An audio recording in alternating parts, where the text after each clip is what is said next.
आखिर क्यों इस गांव में जल्दी मर जाते हैं पुरुष? घर में सरपट दौड़ती है ये अनोखी घड़ी, चाहकर भी सो नहीं पाएंगे आप। और ये है दुनिया की सबसे बड़ी ऑफिस बिल्डिंग, जहां काम कर सकते हैं 1.5 लाख लोग। बिना साबुन और सर्फ के प्राचीन भारत में कैसे धुलते थे कपड़े? और ट्रेन चलने के 10 मिनट बाद खाली ना छोड़े सीट, कैंसिल हो जाएगी टिकट। फैक्ट्स इससे भी ज्यादा मजेदार हैं, बने रहिए वीडियो के अंत तक। नंबर 1, च्युइंगम एक ऐसी चीज है जिसे लेकर ये कहा जाता है कि उसमें सुअर का मांस मौजूद होता है और इससे च्युइंगम को लचीलापन मिलता है। इस बात पर यकीन करके कई लोग च्युइंगम खाने से परहेज करते हैं, लेकिन क्या सच में च्युइंगम को सुअर के मांस से बनाया जाता है? दरअसल इस खाद्य पदार्थ को बनाने के लिए पॉलीमर्स के मिक्सर, प्लास्टिसाइजर्स और फूड ग्रेड सॉफ्टनर्स जैसी चीजों का इस्तेमाल किया जाता है, जिससे च्युइंगम को एक खास स्वाद और लचीलापन मिलता है। ऐसे में ये तो साफ हो जाता है कि च्युइंगम को बनाने के लिए सुअर के मांस का इस्तेमाल नहीं किया जाता है। लेकिन फिर इसे लेकर गलत बातें क्यों फैलाई जाती हैं? दरअसल छोटे बच्चों को च्युइंगम खाने से रोकने के लिए कई बार माता पिता यह बोल देते हैं कि उसमें सुअर का मांस मिलाया जाता है, क्योंकि बच्चे च्युइंगम चबाने के दौरान उससे गलती से निगल जाते हैं और फिर उन्हें पेट संबंधी समस्याओं का सामना करना पड़ता है। लेकिन इस छोटे से झूठ को इतना ज्यादा फैला दिया गया था कि कई लोग सच में ये मानते हैं कि च्युइंगम में सुअर के मीट का इस्तेमाल किया जाता है, जो बिल्कुल गलत है। नंबर 2, आगरा में स्थित ताजमहल यमुना नदी के किनारे बना हुआ है, जिसकी वजह से नदी का जलस्तर बढ़ने पर ताजमहल के इर्द गिर्द पानी इकट्ठा होने की आशंका रहती है। लेकिन क्या आप जानते हैं कि ताजमहल को कुछ इस तरह से बनाया गया है कि उसके अंदर नदी का पानी नहीं घुस सकता है, फिर चाहे जलस्तर कितना ही बढ़ जाए। दरअसल ताजमहल के मुख्य चबूतरे को ऊंचाई पर बनाया गया है, जबकि उसकी दीवारों का डिजाइन कुछ इस तरीके से तैयार किया गया है कि यमुना नदी का जलस्तर बढ़ने की स्थिति में भी पानी ताजमहल के अंदर प्रवेश नहीं कर सकता है। वहीं नदी का बढ़ा हुआ जलस्तर ताजमहल की नींव को मजबूत करने का काम करता है, क्योंकि इस इमारत की नींव को एक खास तरह की लकड़ी का इस्तेमाल करके तैयार किया गया है। यह लकड़ी पानी के संपर्क में आने से ज्यादा मजबूत होती है और पानी में मौजूद ऑक्सीजन को अवशोषित करती है, जिसकी वजह से यमुना नदी का जलस्तर बढ़ना ताजमहल के लिए अच्छा माना जाता है। हालांकि जब कभी यमुना नदी का पानी कम हो जाता है तो मिट्टी नमी खोने लगती है और इस वजह से लकड़ी के कमजोर होने की संभावना बढ़ जाती है। प्राचीन काल में ऐसा बहुत बार हो चुका है कि जब नदी का जलस्तर अचानक से बढ़ गया था और इसकी वजह से ताजमहल का पार्क और दीवारें डूब गई थीं। लेकिन इसके बावजूद भी नदी का पानी महल के अंदर प्रवेश नहीं कर पाया था और आगे भी ऐसा होने की संभावना ना के बराबर है। नंबर 3, ट्रेन में कन्फर्म टिकट वाले यात्री रिजर्व सीट में सफर करते हैं, लेकिन रेलवे के नए नियम के अनुसार अगर यात्री ट्रेन चलने के 10 मिनट बाद अपनी सीट पर नहीं मिलते हैं तो उनकी टिकट को कैंसिल कर दिया जाएगा। दरअसल आरक्षित सीट पर सफर करने वाले यात्रियों की मौजूदगी टीटीई चेक करता है, लेकिन अगर ट्रेन चलने के 10 मिनट बाद यात्री अपनी सीट पर नहीं मिलता है तो टीटीई उस यात्री को अनुपस्थित मानकर उसकी टिकट को कैंसिल कर सकता है। ऐसे में वह रिजर्व सीट किसी अन्य यात्री को दे दी जाती है जो ट्रेन में उपस्थित होते हैं और वेटिंग टिकट पर सफर करते हैं। यही वजह है कि इस नियम के लागू होने के बाद यात्रियों को अपनी ट्रेन सही समय पर बोर्डिंग स्टेशन से पकड़नी होगी, ताकि अगर टीटी चेकिंग के लिए आए तो खाली सीट देखकर अनुपस्थिति मार्क ना करे।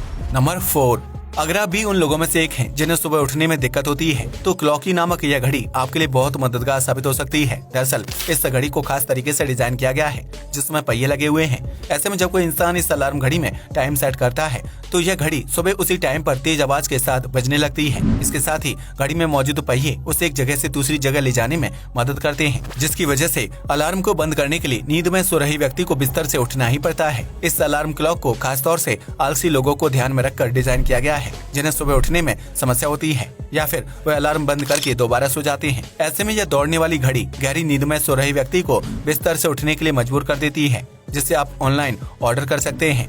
नंबर 5, एशिया के विभिन्न पहाड़ी इलाकों में पांडव बत्ती नामक एक खास तरह का पौधा उगता है, जिसे वेलवेट ब्यूटी बेरी के नाम से भी जाना जाता है। इस पौधे की खासियत ये है कि इसकी पत्तियों को दिए की बाती की तरह जलाया जा सकता है, जिसके लिए अलग से रुई की जरूरत नहीं पड़ती है। कहा जाता है कि इस पौधे की पत्तियों का इस्तेमाल पांडवों द्वारा अज्ञातवास के दौरान किया गया था, क्योंकि उनके पास रात के अंधेरे को दूर करने के लिए रुई, दिया और मशाल जैसी चीजें मौजूद नहीं थी। ऐसे में पांडवों ने इस पौधे की पत्तियों को तोड़कर उसमें थोड़ा सा तेल लगा दिया था, जिससे पत्ते रुई की तरह जलने लगे थे और पूरी रात रोशनी देते थे। इतना ही नहीं, पुराने जमाने में लाइट न होने पर कई स्थानीय लोग भी रात के समय रोशनी के लिए पांडव बत्ती को जलाते थे। हालांकि इस पत्ते का इस्तेमाल ना के बराबर होता है, वहीं पांडवों की वजह से इस पौधे को पांडव बत्ती के नाम से जाने जाता है, जिसकी लंबाई 5 मीटर के आसपास होती है और इसमें बैंगनी या नीले रंग के खूबसूरत फूल उगते हैं। यह पौधा भारत समेत श्रीलंका और एशिया के कुछ पहाड़ी इलाकों में 1400 मीटर की ऊंचाई पर स्थित जंगलों में उगता है, जिसकी पत्तियां एक दूसरे से जुड़ी होती हैं और उन्हें एक साथ जलाकर मशाल के रूप में इस्तेमाल किया जा सकता है। नंबर 6, भारत में एक ऐसा गांव मौजूद है जिसे विधवाओं के गांव के नाम से जाना जाता है, क्योंकि इस गांव में पुरुषों की मौत बेहद कम उम्र में हो जाती है। राजस्थान के बूंदी जिले में स्थित बुधपुरा गांव में ज्यादातर महिलाएं विधवा हैं, जिनके पति की मौत अचानक और असमय हो जाती है। दरअसल बुधपुरा गांव में बलुआ पत्थर की खदानें मौजूद हैं, जहां पुरुष रोजी रोटी कमाने के लिए काम करते हैं और सिलिकोसिस नामक घातक बीमारी का शिकार हो जाते हैं। इस बीमारी का कोई सटीक इलाज नहीं है, जिसकी वजह से सिलिकोसिस से पीड़ित पुरुषों की कम उम्र में अचानक मृत्यु हो जाती है।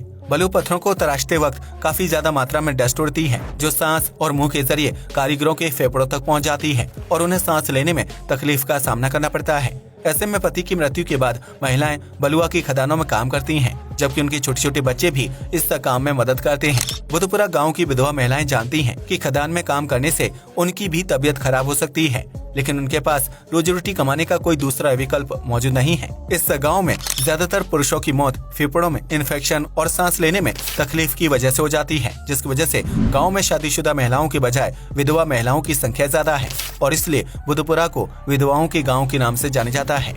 नंबर 7, प्राचीन काल में साबुन या सर्फ जैसे प्रोडक्ट्स का आविष्कार नहीं हुआ था, लेकिन इसके बावजूद भी कपड़े धोने का काम पूरे जोर शोर से चलता था। दरअसल उस वक्त भारत में रीठा का इस्तेमाल कपड़े धोने के लिए किया जाता था, जिसमें मौजूद पोषक तत्व कपड़े से गंदगी और चिकनाई हटाने में मददगार साबित होता था। इसके लिए गंदे कपड़ों को गर्म पानी में रीठा के साथ उबाला जाता था और फिर उन्हें बड़ी बड़ी चट्टानों पर पटकते हुए साफ किया जाता था, जिससे सारी गंदगी और चिकनाई दूर हो जाती थी। रीठा में ऐसे वनस्पति तत्व होते हैं जिससे पानी में उबालने से झाग पैदा होने लगता है और यह झाग साबुन की तरह कपड़ों को साफ करने और उनकी चमक बढ़ाने में मददगार साबित होता है। रीठा कपड़ों पर कीटनाशक की तरह काम करता था, जो बैक्टीरिया को पनपने से रोकता था। इसके अलावा महिलाएं अपने बाल धोने के लिए भी रीठा का इस्तेमाल करती थीं, जो शैम्पू की तरह बालों को साफ, चमकदार और रेशमी बनाने का काम करता था। वहीं स्थानीय लोग नदी किनारे मिलने वाले सफेद रंग के पाउडर रेह का इस्तेमाल करके रोजाना के कपड़ों की धुलाई करते थे, जिसे बिना किसी मूल्य के फ्री में इस्तेमाल किया जा सकता था। और रेह में मौजूद सोडियम सल्फेट, मैग्नीशियम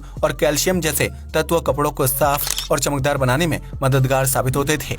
नंबर 8, हाल ही में हुई एक रिसर्च से पता चलता है कि ठंडा तापमान और सर्दी का मौसम इंसान की सेहत पर अच्छा असर डालते हैं, जिससे इम्यूनिटी मजबूत होती है और मोटापा कम करने में मदद मिलती है। दरअसल ठंडे तापमान का सामना करने से शरीर की मांसपेशियों से निकलने वाली ऊष्मा मेटाबॉलिज्म को बेहतर करती है, जिससे फैट बर्न होता है और मोटापा कम होता है। सर्दी के मौसम में शरीर खुद को गर्म रखने के लिए ज्यादा ऊर्जा की खपत करता है, जिसकी वजह से बॉडी को फिट रहने में मदद मिलती है। वहीं सर्द इलाकों में रहने वाले लोगों का इम्यूनिटी सिस्टम भी ज्यादा स्ट्रॉन्ग होता है, जिसकी वजह से उन्हें वायरल और इन्फेक्शन जैसी समस्याओं का सामना नहीं करना पड़ता है। इसके अलावा ठंडे इलाकों में रहने वाले लोगों को सर्दी, जुकाम और खांसी जैसी समस्याएं भी कम होती हैं, क्योंकि उनकी बॉडी इस तरह के कठोर माहौल के लिए खुद को अच्छी तरह से तैयार कर चुकी होती है और इसलिए ठंडे इलाकों में रहने वाले लोग गर्म इलाकों में रहने वाले लोगों के मुकाबले ज्यादा स्वस्थ रहते हैं।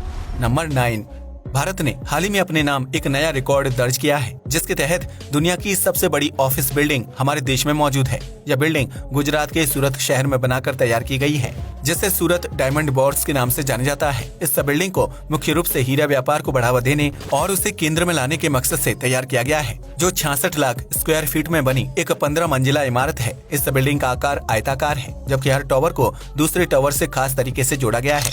इस बिल्डिंग में कुल 4200 से अधिक राष्ट्रीय और अंतर्राष्ट्रीय ऑफिस मौजूद हैं, जिसे बनाने में 5 साल और तकरीबन 5000 करोड़ रुपए का खर्चा आया है। इस बिल्डिंग में हीरे की पॉलिशर्स और कटर्स से संबंधित सारे काम पूरे किए जाते हैं, जिसमें 1.5 लाख कर्मचारियों के काम करने की सुविधा मौजूद है। इस बिल्डिंग में 125 lift, conference hall, club, banquet hall, health club और रेस्टोरेंट समेत कई प्रकार की सर्विस है। सूरत डायमंड बोर्ड्स से पहले दुनिया की सबसे बड़ी ऑफिस बिल्डिंग होने का खिताब अमेरिका के पेंटागन के पास था, जो अमेरिका के रक्षा विभाग के रूप में मशहूर है। यह एक 7 मंजिला इमारत है, जो राजनीतिक प्रभावों की वजह से अलग पहचान रखती थी, लेकिन अब सूरत डायमंड बोर्ड्स ने यह टैग अपने नाम कर लिया है।